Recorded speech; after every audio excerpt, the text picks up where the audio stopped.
रवि, एक निडर युवक, इस अफवाह को झूठ साबित करना चाहता था। उसने तय किया कि वो रात में काली हवेली जाएगा। दोस्तों, आधी रात को रवि टॉर्च लेकर हवेली पहुंचा। दरवाजे की चरमराहट के साथ उसने अंदर कदम रखा। चारों ओर धूल, मकड़ियों के जाले और अजीब सी दुर्गंध थी। अचानक उसे एक महिला के रोने की आवाज सुनाई दी। डरते हुए उसने उस आवाज का पीछा किया। महिला ने रवि से कहा, तुम यहाँ क्यों आए हो? इस हवेली में जिसने भी कदम रखा वो जिंदा नहीं बचा। रवि डर के मारे भागने लगा, लेकिन दरवाजे अपने आप बंद हो गए। कुछ दिनों बाद गांव वालों ने हवेली के पास रवि का बैग और उसके कपड़े पाए, लेकिन रवि का कोई सुराग नहीं मिला। सबक: काली हवेली की सच्चाई को जानने की कोशिश में रवि हमेशा के लिए गायब हो गया। कई साल पहले एक खगोल वैज्ञानिक डॉक्टर अरविंद मिश्रा ने एक रहस्यमय ग्रह की खोज की।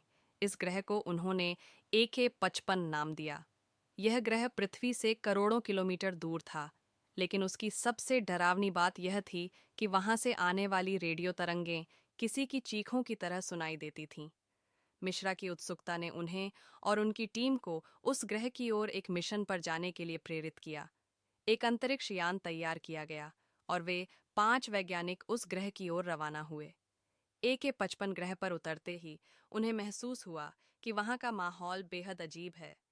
सब कुछ लाल रंग में डूबा हुआ था और वहां की हवा ठंडी और भारी थी। जैसे ही उन्होंने चारों ओर देखा, उन्हें दूर से अजीब आकृतियां दिखाई दीं। वे आकृतियां इंसानों जैसी थीं, लेकिन उनके चेहरों पर डरावने निशान थे और उनकी आंखें अंधेरे में चमक रही थीं।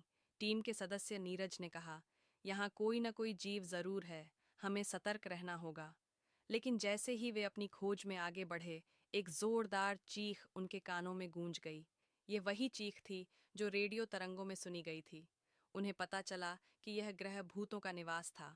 वहां रहने वाले प्राणी असल में उन आत्माओं के समूह थे जो कभी अंतरिक्ष यात्रियों के रूप में मारे गए थे। वे आत्माएं उन पर हमला करने